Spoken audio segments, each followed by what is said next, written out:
Yo, what is going on? It is your boy, Coach Frank, and we are back at the Make It Make Sense podcast, understanding your fitness journey. I've been out a little bit, some good, some bad. Reserve the bad for just say some personal things, but as far as the good, the lady and I just went on one of the most epic hikes we've ever been on. Havasupai it's the Havasupai hike to the Supai to the falls. It's the Havasupai Falls. It's one of the waterfalls. Either way, it's the Havasupai hike.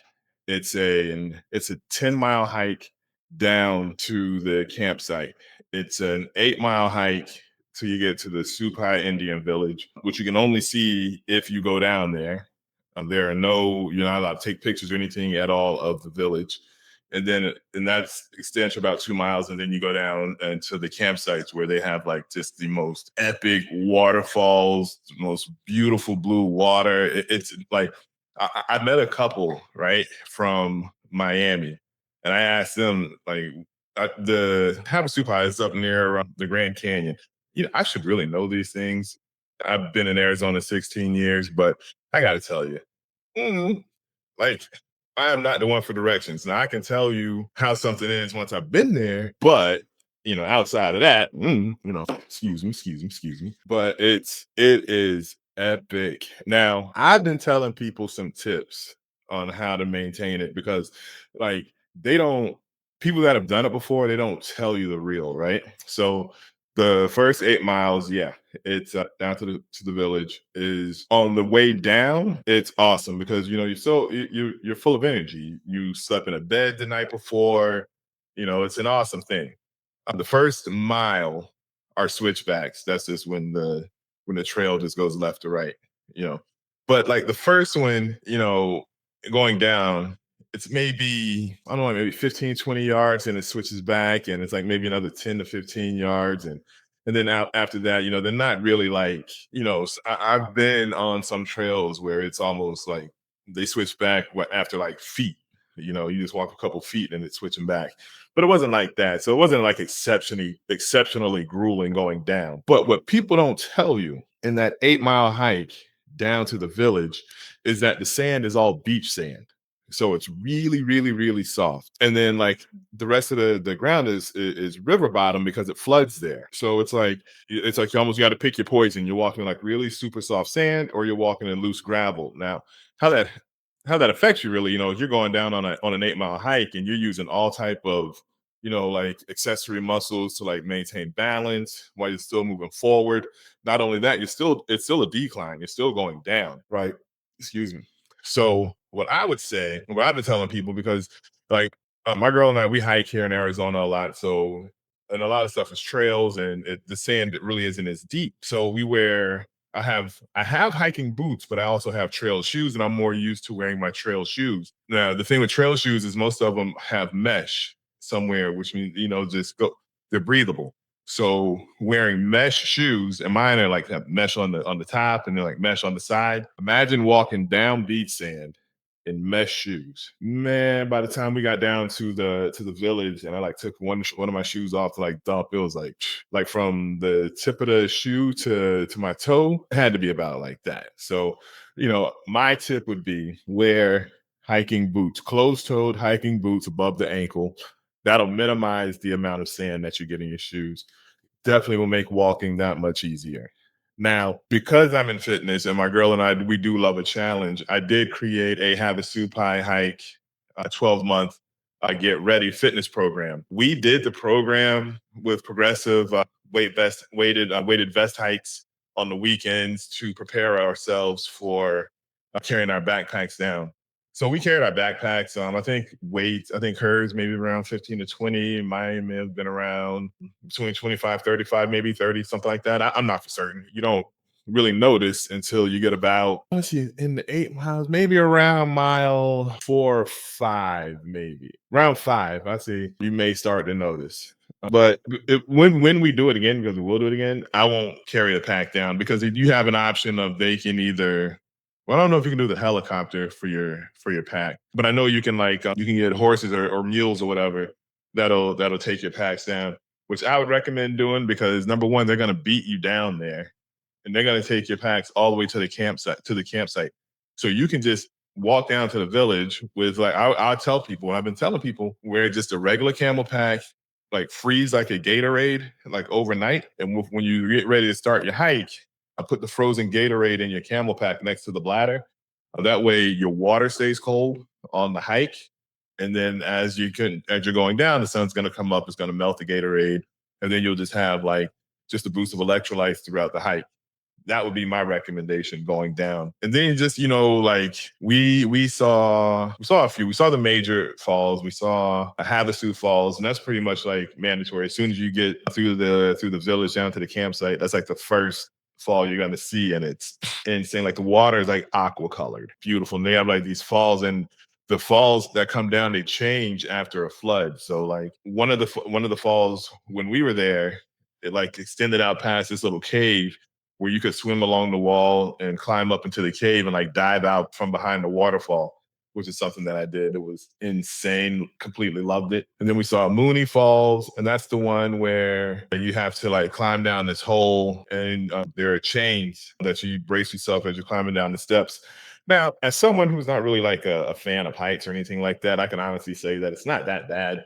You just carry you take gloves with you and just hold on to the chains. And it's such a short climb that I don't, in my mind, how I remember it anyway, like you don't really have time for it to be that afraid of it.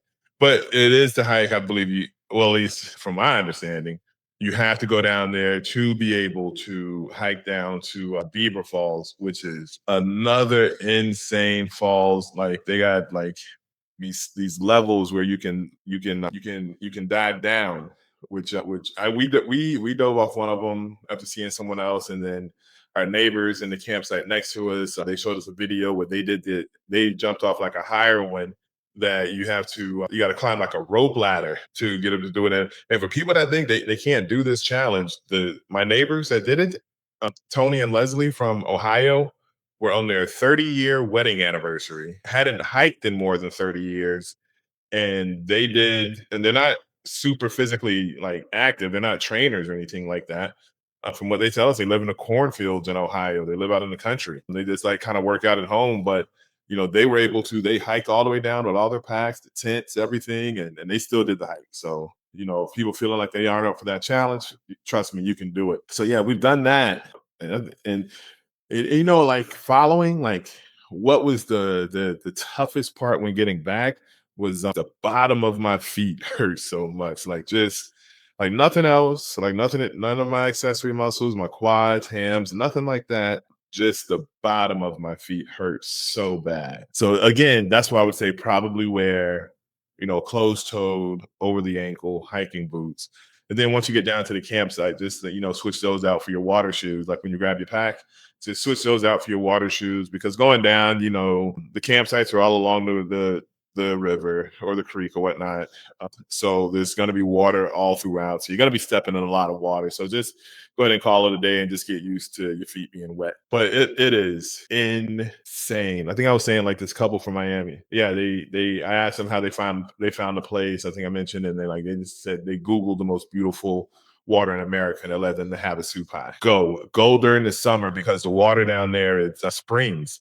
So I don't know if you've ever swam in a spring before, but the water is very, very, very. So even in the temps, how they were here in Arizona when we went, like over the hundreds, down here in the valley here in Phoenix, but up there, I think I'll say down in the village, the we probably got high 80s, maybe 90, low 90, and but the water still feels like cold plunge, like ice, very cold in some of the areas.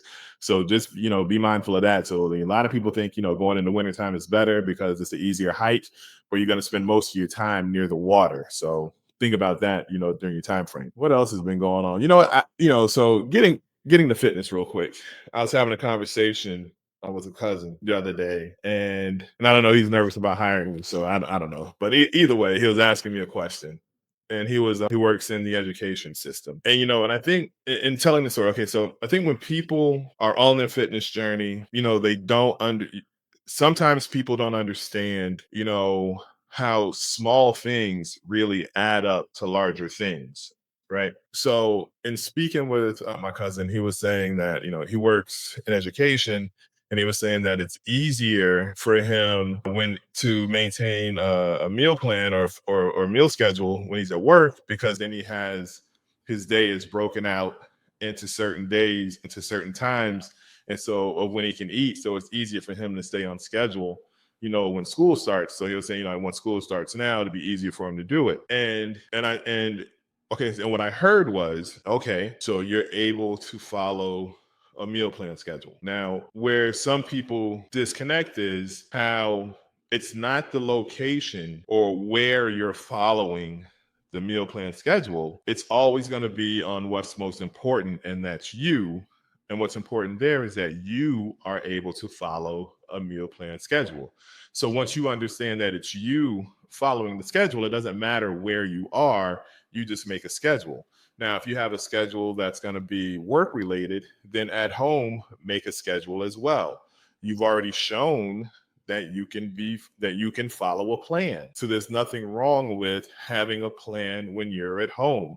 I mean, you don't have to necessarily call it, meal one, meal two, meal three, meal four, blah, blah, blah, blah, blah. You can call it breakfast. You can call it a snack. You can call it a brunch, but keep it around, if you're getting ready to go back to work, like tailor those schedule times around what you're about to be able to do or what you're comfortable with already.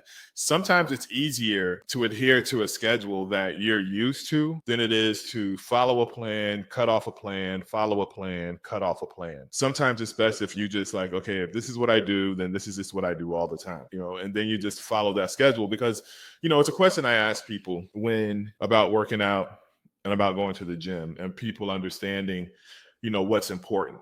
And I'll always ask people, okay, what's the one thing that you have taken every time you go into the gym, you still take every time you go to the gym, and will take every time you go to the gym, and you can't forget? Don't worry.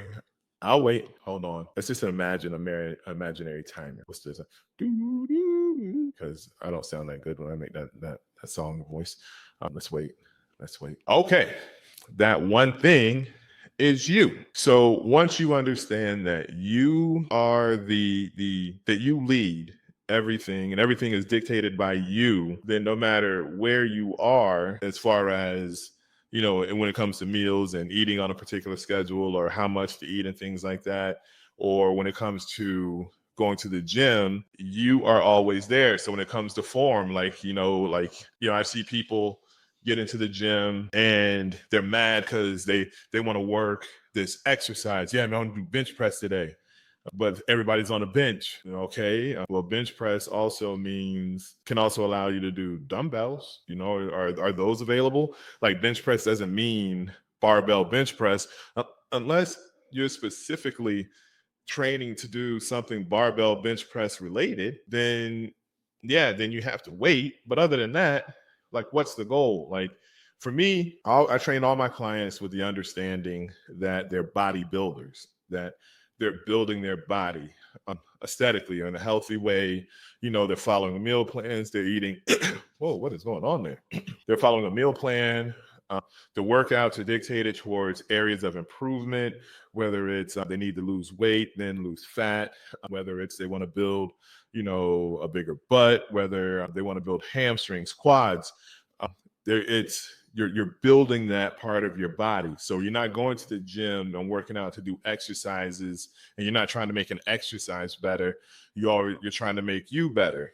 So how that goes back to the conversation with my cousin, and I'm telling him, and like I said, he's explaining how it's easier for him to eat when he's at work because he's on a schedule. So I just told him, hey, so just practice a schedule when you're at home. If it's the summertime and you want to do something more lax, and you want to start changing to a different schedule, just set the alarms, wake up, and have your meals scheduled out. Do certain things at those times. If you're used to working for a little bit before meal one, and during his school season or school year, then wake up, read, journal, do some walking, do some meditations, but still, like, adhere to when you wake up, you're used to your body doing a certain thing, and then you eat. And then following that, let's say, if you're at work, your job now is to, and it's part of your schedule, you're walking around. Okay, go walk around the neighborhood. Do a light workout. But basically what I wanted to understand was that your adherence to your fitness goal is not based on where you are.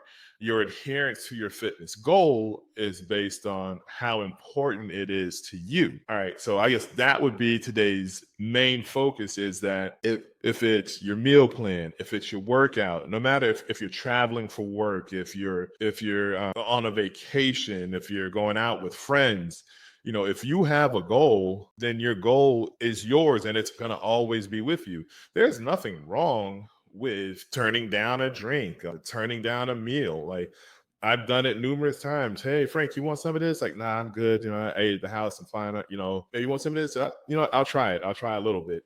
But there's no reason that just because you have outer influences that it should affect what your inner goal is. But your goal has to be that important. Remember, it's your honest motivation. It's the thing that, when you close your eyes, you can see that goal. When you look at your reflection, you see that goal.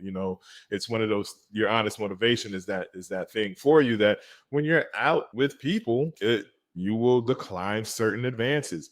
Your honest motivation, isn't dictated by, well, I'm in this, like I was telling my cousin, well, I'm at work now, so I start focusing more on my goal when I go to work. Like, nah, keep the same thing. Because regardless of, all the trends and what's cool or whatnot, the number one thing towards your fitness goal is consistency. The longer you're able to maintain, it's just like building your muscles, time under tension. The longer you're able to keep the tension on the muscle fibers that you're working, the stronger those muscle fibers are going to be. The more you're going to be able to fill yourself out and make your muscles stronger. Is the time under tension, your consistency with your form, your consistency with the contraction of your muscles. I can't make it any simpler than that. One of the things I used to say, I say with my clients is, if I'm telling you to do something, that's like literally what I'm saying do. I'm not trying to trick you or anything like that. The main thing I try to do is I try to kiss. I try to keep it simple, stupid. I remember, like, I don't know, people used to write that in my yearbook back when I was a kid, but that's exactly what it is. Like, keep the main thing the main thing. Like, you're working on you. That has nothing to do with what gym you go to. It has, whether or not, if you're working, your chest, it has nothing to do with whether or not you're using barbells, dumbbells, cables, bands, whatever. The focus is the contraction of your muscle fibers that are in your chest, that are in your pecs, that are in the muscles that you're using. That's always the most important thing, is the contraction of the muscles. And one of the hardest things for people to understand is how important that is, which is why, I ask people, if all you had to do was go to the gym and use the machines the way the picture says, then wouldn't everybody look the same? All right, then. So there has to be something else, and what that is your adherence to the consistency of the contraction or the tension on your muscle fibers. That's why some people look different in the gym, because that's what they focus on, and that's why some people, they can do exercises and that's. And if that's your goal, that's fine. That's completely your goal. But for me, and a lot of people I know, the goal is to improve, not only their health, but also improve their aesthetics, how they look. They want to look better, not only to other people, but they want to look better to themselves. So you're building that body that you want to look better. Matter of fact, here, listen, if this made it to you and you understand what I'm speaking about, but yet you need help on your fitness goal, on, okay, well, Frank, my problem is the schedule. I don't really adhere to a schedule, and how do I break down, my meals for my schedule? Yeah, okay, I want to do workouts, but I don't exactly know what I want to work out on. I go to the gym and I just, I do exercises. If that's you and you need help on your fitness goal, listen, I'm always accepting clients. And right now, for this summer right now, I am going to accept, let's say, 10 more clients to my online training programs. That's based on whether or not your goal is to, build your glutes, if your goal is to lose fat, if your goal is to build muscle, you want that beach physique, whatever your goal is, message me, DM me, Coach Frank, hit me up on Instagram, frankly fit underscore the fat loss expert. Let's work together. Let's build the better you. And let's find the plan and program that makes you better. All right. Hey, y'all know the motto.